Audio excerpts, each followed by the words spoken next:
Mbak Desa ikut puasa. Tapi Mbak Desa non muslim kan? Iya. Kangen kayak masa-masa dulu lebaran kumpul sama keluarga besar gitu kan, rame gitu. Di bulan Ramadan, untuk Anda yang puasa tapi masih suka lemes-lemes gitu saat menjalankan aktivitas, mestinya malu nih sama tim Pelatnas Panjat Tebing Indonesia. Karena mereka walaupun dalam kondisi berpuasa, tetap menjalankan program latihan seperti biasa. Wajar sih, karena cabang olahraga panjat tebing ini menjadi salah satu cabang olahraga yang menjadi harapan dan tumpuan bagi kontingen Merah Putih untuk mendulang medali emas di Olimpiade Paris 2024 nanti.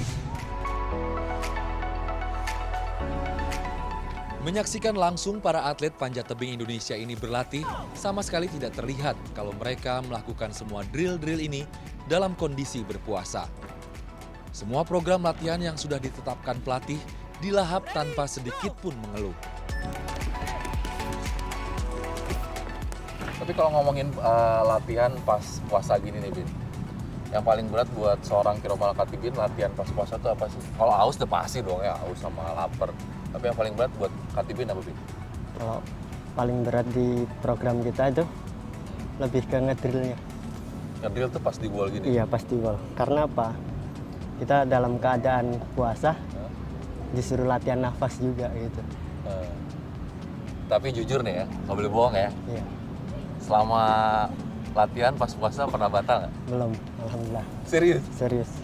Ini udah tahun keberapa kamu? Udah ke 4 tahun. masuk 4 tahun ini. 4 Ramadan, latihan dalam kondisi berpuasa terus ya? Nggak pernah batal tuh? Itu selama di Pelatnas. Selama di batas? Kalau di rumah juga sama. Iya lah, maksud di rumah puasanya batal. Kan kita latihan juga di Pelada, di Pencapi. Udah berkeluarga belum Khatibin? Belum. Orang tua di mana?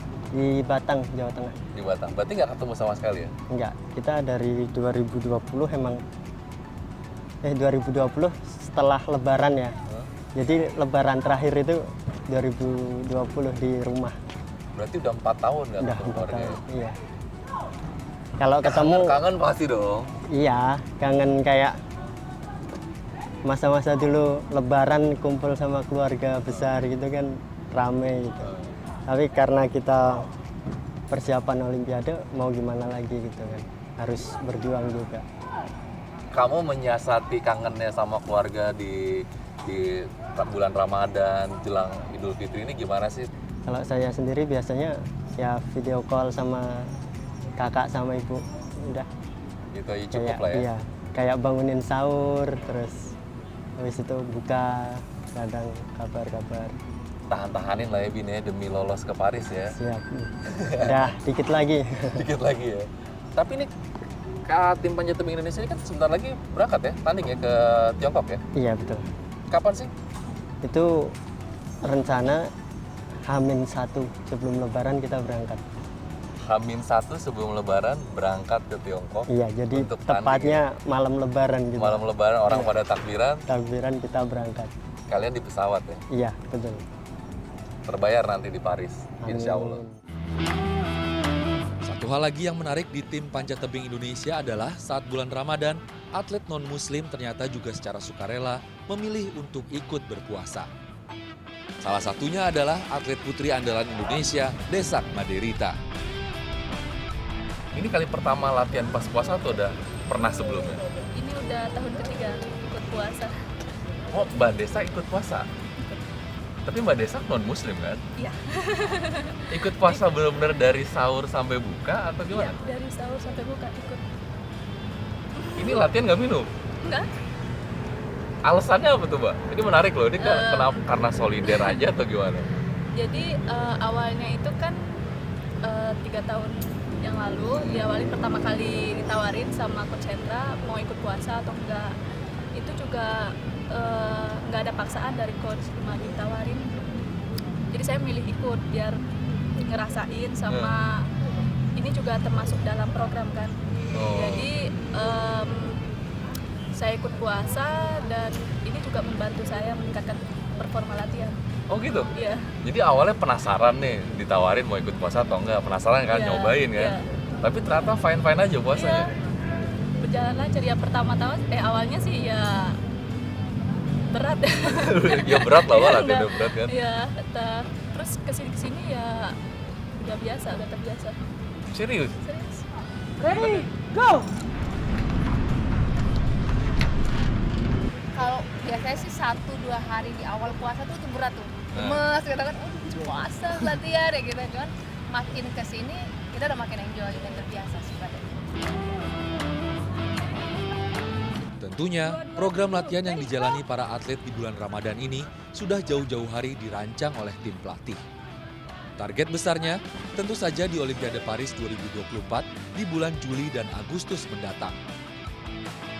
Satu hal lain yang membuat saya salut terhadap para atlet-atlet pelatnas panjat tebing Indonesia ini adalah walaupun dalam kondisi berpuasa, mereka masih bisa mencatatkan waktu mereka secara konsisten. Dan yang tahu seluk-beluk program latihan atlet pelatnas panjat tebing ini adalah Kang Muhammad Sofyan atau biasa dipanggil Kang Asep. Kang Asep, cerita dikit dong Kang. Ini kan puasa nih atlet kita nih. Program latihan itu ada penyesuaian kan Kang? Iya, enggak sih kalau di bulan puasa ini hanya waktunya aja yang diganti gitu. Tadinya pagi dan sore, sekarang jadi sore dan malam gitu loh. Menyelesaikan kondisi puasa gitu kan. Kalau porsi latihannya, kualitas latihannya tetap sama seperti hari-hari biasa. Porsi latihan yang harus dijalani para atlet saat bulan Ramadan memang tidak jauh berbeda dengan porsi latihan di hari biasa, termasuk sesi latihan di gym.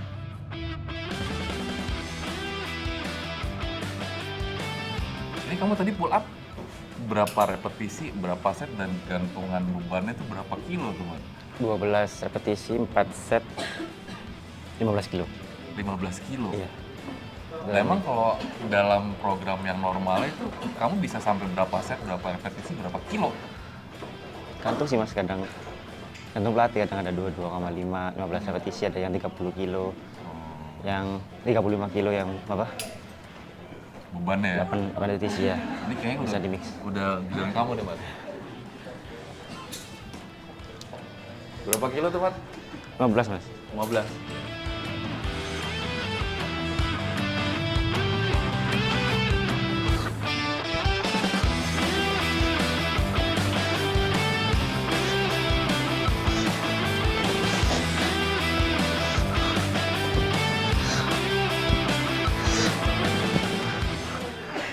Sembilan, Mas. 11. Udah 12 Mas. Udah 12 ya?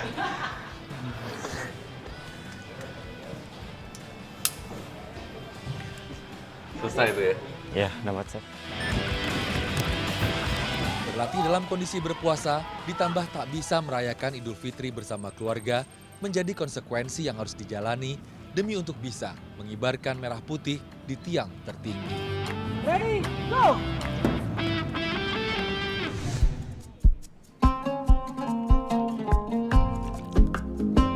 Apa yang paling dikangenin kalau Bila? Kalau ke rumah tuh pasti Bila selalu minta ayam pedas manis sama sayur asem.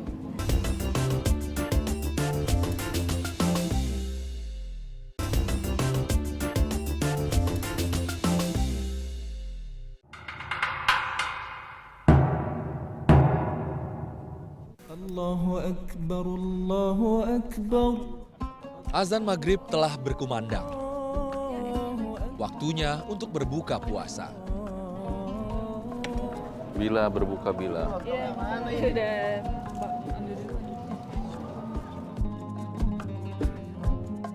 Oh, Desa kalau buka puasa apa? Pakai teh? Pakai teh.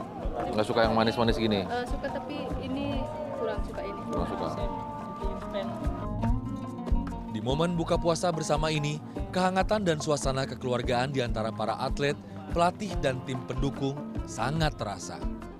Bila, ini kan kalau latihan dalam suasana puasa, latihan sore pasti ada buka puasanya dong. Suasananya kan kayak gini nih yang ya sederhana lah ya. Iya, sederhana. Terus makan bareng sama teman. Ya udah dianggap kayak keluarga kedua lah kalau di sini. Ngomongin soal keluarga nih, kapan terakhir kali Bila buka puasa bareng keluarga? Aduh, kalau diingat-ingat 2020 mungkin ya. karena 2020 kan itu COVID, kita itu persiapan latihannya masih di rumah masing-masing. Jadi pas zamannya COVID udah tuh full sebulan buka bersama keluarga, lebaran juga di rumah. Yang paling dikangenin apa Bila? Dari suasana buka puasa bersama keluarga. 4 tahun lo lama lo 4 tahun. Iya, yang pastinya suasana bareng keluarga, makan sama mama, sama papa, dan yang pastinya masakannya. Apa yang paling dikangenin? Masakan apa dari orang masakannya mamanya Bila ya? Apa yang paling dikangenin kalau Bila? Kalau ke rumah tuh pasti Bila selalu minta ayam pedas manis sama sayur asem. Karena Sekarang menunya apa kalau di sini? menunya udah hotel ini. Hotel. Kalau Susan, kangen kan pasti ya sama keluarga ya. Nyiasatinnya itu gimana tuh? Ya, sama sih kayak Kamila, kangen juga masakan rumah, kangen suasana rumah. Tapi kita di sini ya, kangennya di sini. Di sini kayak keluarga kedua aja sama. Jadi kayak ngerasain hangatnya keluarga juga sama di sini kayak gitu. Gitu ya.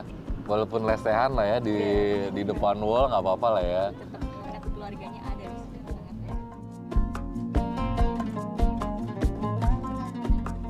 Usai berbuka puasa, para atlet kembali ke kamarnya masing-masing untuk menunaikan ibadah sholat maghrib.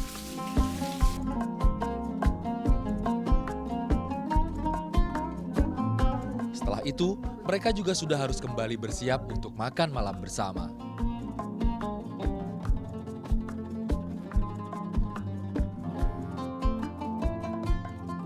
Fredrik dan Babon, Aspar Jaulolo alias Babon. Pertanyaan gue gini, kalian berdua sekamar nih ya? Udah berapa lama nih tinggal di kamar ini nih, kamar hotel ini? Kalau di kamar ini bareng Fredrik mau setahun sama Fredrik. Setahun? Iya, Semua rolling ya, rolling. di rolling ganti-gantian. Fredrik, setahun sekamar sama dia nih. Gimana rasanya sekamar sama dia? Ini kan tukang bercanda kerjaannya. Seru sih sama dia, jadi kadang kalau lagi capek latihan tuh dia yang balikin bunga, tapi kadang juga rese banget kan. Kadang-kadang ganggu ya. Iya, kadang ganggu, tapi ya it's okay lah. Tapi emang kalau di Ramadan gini latihan jalan terus tapi ibadah tetap ya. Ada sholat jamaah bareng atau gimana sih? Kalau ibadah itu kan memang udah kewajiban kan, cuman diakomodir sama pelatnas biar lebih mudah gitu ya kan, jamaah malah lebih bagus. Jadi momen puasanya dapat Ramadan di pelatnas ya kurang lebih lah kayak di rumah. Berarti tarawih nanti jamaah bareng-bareng. Iya. Itu imamnya siapa? Babon jadi imam? Iya, jadwal malam ini. Jadi semua atlet itu digilir atau gimana? Di rolling. Di rolling. Jadi semuanya kebagian jadi imam ya? Sampai hari terakhir Ramadan. Oh. Bon, siap jadi imam, Bon? Iya, siap. Nanti malam jadi imam ya? Jadi imam ini yang kedua kalinya. Kedua kali ya? Bacaan aman ya? Aman lah, surat-surat pendek dihafal. Oke. Fredrik, tapi saya tertarik sama ini nih, Fredrik. Ini di kamar ini saya ngeliat pertama kali saya ke kamar ini yang jadi perhatian buat saya ini ada kayak apa ya? Kayak kumpulan foto-foto versinya Fredrik dan versinya Babon juga ada. Menara Eiffel. Iya. Paris 2024 dong. Ceritain deh, Fredrik ini maknanya apa sih ini yang lo tempel-tempel di sini gitu, Dik? Ya, ini sebenarnya kayak lebih ke menggambarkan mimpi gitu, ditaruh di papan ini buat ya tetap ingat nih, tetap fokus gini. Kita bukan fokus main cuma latihan tanding, tapi goalsnya ini Paris 2024. Tapi ada satu lagi yang saya tertarik juga nih, ada Mike Tyson sama Muhammad Ali. Ini apa hubungannya sama panjat tebing nih, Dik? Saya lebih apa ya, kayak terpengaruh sama sosok beliau yang berdua karena dia selain atlet juga entertainer, selebritis. Dia juga kalau Muhammad Ali itu dia bisa bicara politik, ya kan? Jadi sosok yang menarik lah menurut saya. Jadi idolanya Fredrik Mike Tyson dan Muhammad Ali ya? Sangat menginspirasi. Okay. Bagi mentalitas mereka berlatih dan bertanding kan bisa kita tahu kayak Mike Tyson di usia 20 tahun jadi udah juara dunia. Kelas berat. Sekarang lo Bon, kalau tadi Fredrik banyak nih kan, ada Mike Tyson, foto-foto dia, Paris, lo ada sih nih, Menara Eiffel juga. Kalau ini apa nih, menggambarkan apa nih, target kan? Iya. Gimana Bon? Pokoknya sebenarnya semua hampir sama Fredrik, semua mimpinya dia taruh di situ. Saya tinggal Paris ini, prestasi tertinggi semua atlet dan targetnya di sini. Saya cuma taruh Menara Eiffel sama Paris 2024 sama tim, ya penyemangat sama anak lah. Kok istri nggak ada? Ada. dalam hati. Oke, jawabannya bagus. Jawabannya bagus. Anak di foto sini tempel, tapi isi dalam hati ya. Jadi saingan nih untuk ke Paris, ngerebutin sama Fedik, bersaing ya? Bersaing. Jadi walaupun berkawan, tapi bersaing untuk siapa yang jadi terbaik nanti ya? Pokoknya di kamar kita saudara, di depan dinding kita musuh. Wih, ngeri. Tapi gue pangling kalau ngeliat pakai peci, baju kok gini. Celananya merah lagi, mantep loh. Sekarang kita kegiatannya makan malam. Kita makan malam nih. Bareng-bareng tim ya? Untuk menjaga kekompakan, makan malam tim Platnas Panjat Tebing Indonesia dilakukan secara bersamaan. Tak lupa, sebelum makan, seluruh atlet bergantian mendapatkan kesempatan untuk memimpin doa.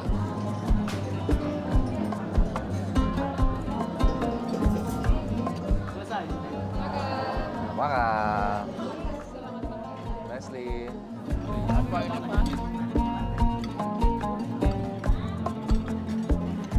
Apa ya? Makan ini semua ada aturannya, ada tradisinya sendiri atau gimana sih? Kalau di tim panjat gitu loh. Tradisinya kita lebih ke apa-apa kalau makan bareng gitu, doa sebelum makan barengan, kemudian selesainya juga barengan, kayak gitu sih tradisi. Ini setiap makan apa pas Ramadan aja sih? Setiap makan. Setiap makan gitu ya? Tapi kalau selama Ramadan ya ada nggak aturan gitu, aturan khusus atau tradisi yang selalu diterapkan di tim Pelatnas Panjat Tebing Indonesia? Kalau aturan itu lebih kayak, misal kita saat latihan itu kan mepet sama waktu berbuka, jadi tinggal batalinnya di tempat latihan. Oke, tadi ya? Kayak tadi, dan tinggal makan beratnya setelah sholat maghrib, baru makan berat seperti sekarang. Oh, ini makan berat. Tapi Iya. setelah ini kan latihan lagi kan? Iya, ada jeda kita terawih jamaah lagi. Terawih, Ya, jamaah. Isya dan terawih jamaah. Habis itu latihan lagi. Ya, latihan. Tapi kok makannya dikit nih kan mau latihan? Ini saya merhatiin makannya pada bukan makan berat lah kalau buat saya gitu kan. Apa gimana sih kebiasaannya? Kita jelasin ya, karena waktunya mungkin nggak nyampe 1 jam lebih, jadi kita ngepasin lah istilahnya, karena kita latihan lagi, nggak nyaman untuk kalau terlalu penuh. Kalau kenyang ya? Iya. Jadi secukupnya aja sekarang nih? Karena kalau penuh juga di bawah latihan juga nggak enak.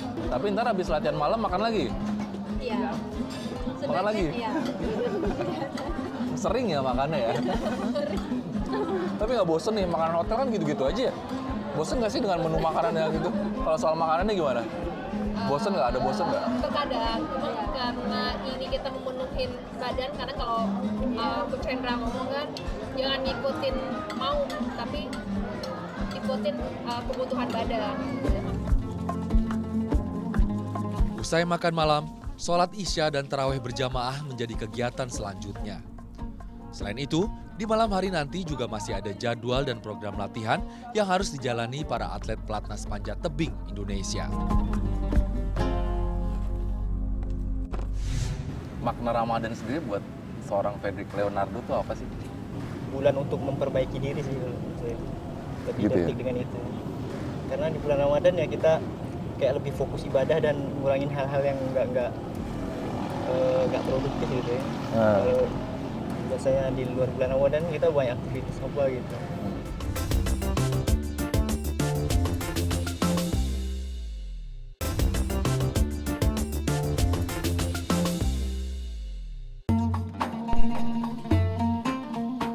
Sholat Isya dan tarawih berjamaah digelar tak jauh dari wall atau dinding tempat latihan tim Panjat Tebing Indonesia.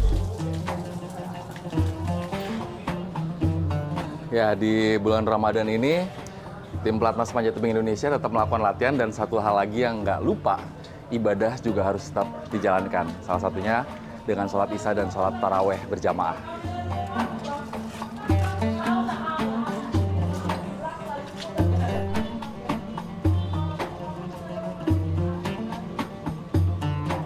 Sesuai kesepakatan dan aturan yang sudah disetujui bersama, imam dari sholat Isya dan tarawih berjamaah ini dipilih secara bergantian. Allahu Akbar, Allahu Akbar.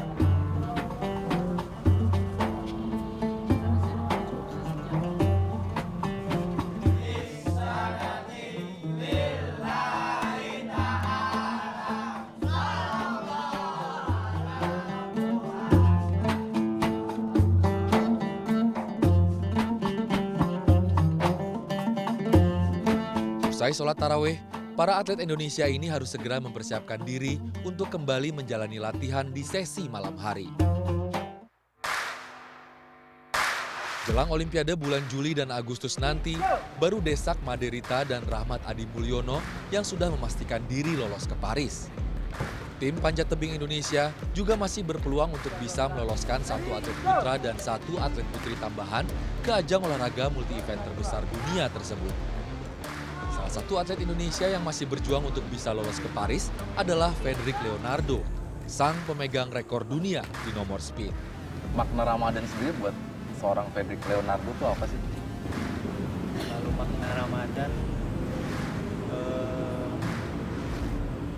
bulan untuk memperbaiki diri sih, lebih Gitu ya? identik dengan itu. Karena di bulan Ramadan ya kita kayak lebih fokus ibadah dan ngurangin hal-hal yang nggak produktif gitu. Biasanya di luar bulan Ramadan kita banyak aktivitas apa gitu.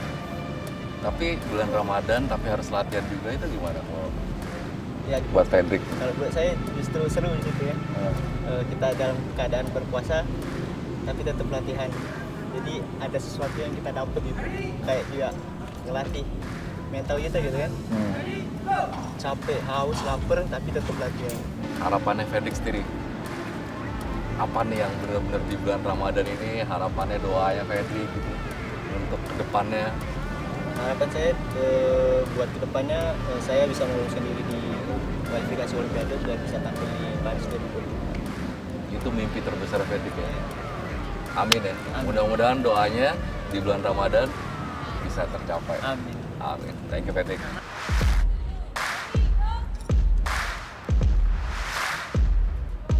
Sementara bagi Rahmat Adi Mulyono, tampil di Olimpiade Paris 2024 nanti akan menjadi kesempatan sekaligus ajang pembuktian kemampuannya di nomor speed. Adi ngelihat posisi Adi sekarang sudah lolos ke Paris. Gimana? Itu jadi beban sendiri atau malah jadi challenge, jadi tantangan atau jadi motivasi tambahan atau gimana? Kalau saya jadi motivasi tambahan sih Mas. Ya supaya lebih fokus lagi, lebih gigih, Gigih ya. lebih disiplin. Kan kesempatan kan sekali, harus digunakan sebaik mungkin. Tapi kamu saingannya teman-teman sendiri nih, masih ada Fedrik, masih ada Kiromal, Katibin.